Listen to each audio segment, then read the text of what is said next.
বিসমিল্লাহির রহমানির রহিম। ফায়দা রান্নাঘরে আপনাদেরকে স্বাগতম। আজকে ফায়দা রান্নাঘরে আমি একটা রেসিপি নিয়ে আসছি, খিচুড়ির রেসিপি। মুরগি সবজি দিয়ে খিচুড়ি। আজকে বৃষ্টি হইতেছে, তো চিন্তা করলাম একটু খিচুড়ি খেলে কেমন হয়। তো কয়েকদিন যাবৎ গরু গোস্ত খাইয়া এমনিতে মানে একটা এসে গেছে, একঘেয়েমি এসে গেছে, যার জন্যে চিন্তা করছি আজকে মুরগি দিয়া, সবজি দিয়া, ডাউল দিয়া খিচুড়ি পাকাই। যে দেখেন, আমি প্যানের মধ্যে তেল দিছি, তেল দিয়া আমি পেঁয়াজগুলা ছেড়ে দিছি। এখন মোটামুটি পেঁয়াজগুলো একটু কালার হয়েছে, আমি এখন আদা রসুন দিয়ে দেবো। হ্যাঁ, বলে খিচুড়ি তো আলাদা একটা মজা। এই দেখেন, আদা রসুন দিয়া দেওয়ার আগে আমি একটু নুন দিয়ে দিছি, আদা রসুন দিয়ে দিছি, এবার নুন দিয়ে দিছি, এই যে হলুদ দিয়ে দিছি, এই যে আমি একটা মশলা দিছি, এটার মধ্যে মরিচ সহ আছে, মরিচ, জিরা, মরিচ এই জন্য এক্সট্রা দিব না, আবার প্যাকেট দিব, আবার অনেক কাঁচামরিচ ব্যবহার করুন। দেখেন, আমি এখানে 1 টেবিল চামচ আপনার জিরা ব্যবহার করছি, 1 টেবিল চামচ ধনিয়া ব্যবহার করছি, হ্যাঁ, 1 টেবিল চামচ হলুদ ব্যবহার করছি। আর মরিচ আমি বিভিন্নভাবে আর কি এগুলোর সাথে দিতেছি। আবার আমার একটা রেসিপি ছিল, এই যে দেখেন আমি কতগুলা মরিচ দিছি এবং প্রচুর জাল এই মরিচে।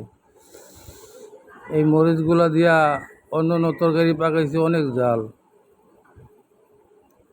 এই যে দেখেন, আমি মুরগি গোশটাও দিয়ে দিছি।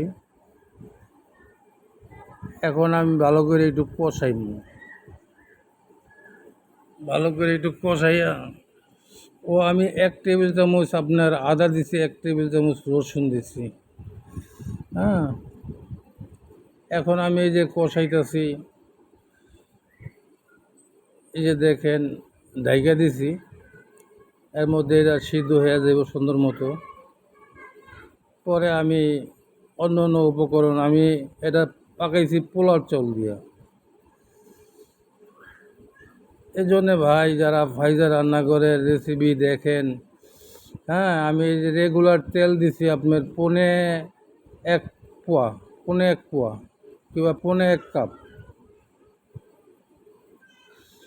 1 কাপ, হ্যাঁ 1 কাপ দিছি। আপনারা যারা আমার ফায়দা রান্নাঘরের মানে চ্যানেলগুলো দেখেন, আপনারা ইউটিউবে যারা দেখেন তারা সাবস্ক্রাইব করেন। হ্যাঁ, এই যে দেখেন আমি তেজপাতা দিয়ে দিছি, আমি তেজপাতাও দিয়ে দিচ্ছি। আমি এখানে আমার ঘরে বানানো কিছু মশলা ব্যবহার করছি, আর পাশাপাশি আপনার ওই যে মুরগির মশলা, যেটা মুরগি পাক করতে যেই মশলাটা কিনতে পাওয়া যায় রাঁধুনি, ওই মশলাটাও নিয়ে এসেছি, কারণ আমার বানানো মশলাটা শেষ, আবার বানাইতে হইব মশলা। মানে একটা আইটেম শেষ, গোছের আইটেমটা শেষ, অন্য অন্য আইটেমগুলো আছে। তো আপনারা যারা আমার চ্যানেলটা নিয়মিত দেখেন, তারা আমার এই চ্যানেলটা সাবস্ক্রাইব করে পাশে থাকা বেল আইকনটা টিপা দিয়েন, তাহলে পরবর্তী ভিডিও বানাইলে আপনার কাছে চলে যাব, সবার আগে আপনি দেখতে পাইবেন। আর ভাই, অন্য অন্য মানুষের কাছে এরকম শেয়ার করে দিয়েন। হ্যাঁ, আপনারা শেয়ার করেন, কমেন্ট করেন, তাহলে আমরা উৎসাহ পাই। আর যারা ফেসবুকে দেখেন তারা ফলো দিয়েন। হ্যাঁ, মতামত জানায়েন, পরবর্তী কী পাক দেখতে চান আপনারা মতামত জানায়েন। এই যে দেখেন আমি চাউলগুলা, হ্যাঁ, এই যে দিয়ে দিছি, চাউলগুলা দিয়ে দিছি। গোশগুলা যখন মোটামুটি 80% সিদ্ধ হয়ে গেছে, তখন আমি 70% সিদ্ধ হয়ে গেছে, তখন আমি চাউলগুলা দিয়ে দিছি। বাকি 100% আপনার চালগুলা আমি অনেকক্ষণ ভিজায় রাখছিলাম। চাউল ডাউল আমি আলাদা আলাদা ভিজায় রাখছি, হ্যাঁ, প্রায় 1.5 ঘন্টা, হ্যাঁ 1.5 ঘন্টা হইব। আমি ভিজায় রাখছি, আলাদা ধুয়ে টুয়ে রাখছি। তো আজকে আমার হেল্পার আমার কাজের সাথে আমার মেয়ে সহযোগিতা করতেছে। কারণ ওই কারেন্ট চলে যায়, ইন্ডাকশন চুলায় তো আমি পাকাই, যার কারণে আমি পাকের ঘরে গেছি। পাকের ঘরে গেলেই আমার সহকারী দরকার পড়ে। আমি একা একা, হ্যাঁ, আমি বেশিক্ষণ দাঁড়ায় থাকতে পারি না। তো এই যে দেখেন, আমি এখানে পেঁপে দিছি, লাউ দিছি, মিষ্টি কুমড়া দিছি, হ্যাঁ, আমি 3 পদের সবজি দিছি। আর কাঁচামরিচ মোটামুটি দেখেন গইলে গেছে, হ্যাঁ। আর আমি এমনি এক্সট্রা কোনো মশলা দেই নাই, যে এলাচ দারচিনি এইভাবে এক্সট্রা দেই নাই, সেগুলো ফাঁকি করে আমি বানাইছি, ওখান থেকে আমি একটু দিছি। এই যে দেখেন, আমি লাস্ট ফিনিশিংয়ে টমেটো দিয়ে দিছি। এই যে আমার উপকরণ দেওয়া শেষ, হ্যাঁ, টমেটো দিয়ে দিছি। এখন দেখেন কি সুন্দর একটা মানে কালার এসে গেছে, হ্যাঁ।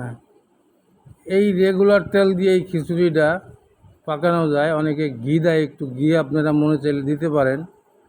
আমি ঘিটা আলাদা রাখছি আমার বাসায়, যে এই ছেলেমেয়েরা ওই বোতল থেকে লাগবে চামচ দিয়ে নিয়ে নিবে একটু একটু, এই জন্য আমি একবারে দেই নাই। কারণ ওই কথায় আছে না, কথাটা শুনতে খারাপ দেখা যায়, আমি অন্যভাবেই বলি, সবার পেটে ঘি হজম হয় না, হ্যাঁ। আমরা দু একজন আছি বয়স্ক, আমাদের একটু ঘিয়ে এনার্জি আছে, সমস্যা আছে, যার কারণে ওরা এক্সট্রা খাইব। এই যে দেখেন, আমার এটা পাকটা হয়ে গেছে। কত সুন্দর লোকটা দেখেন আপনারা, হ্যাঁ। এনে একটা ব্রয়লার মুরগি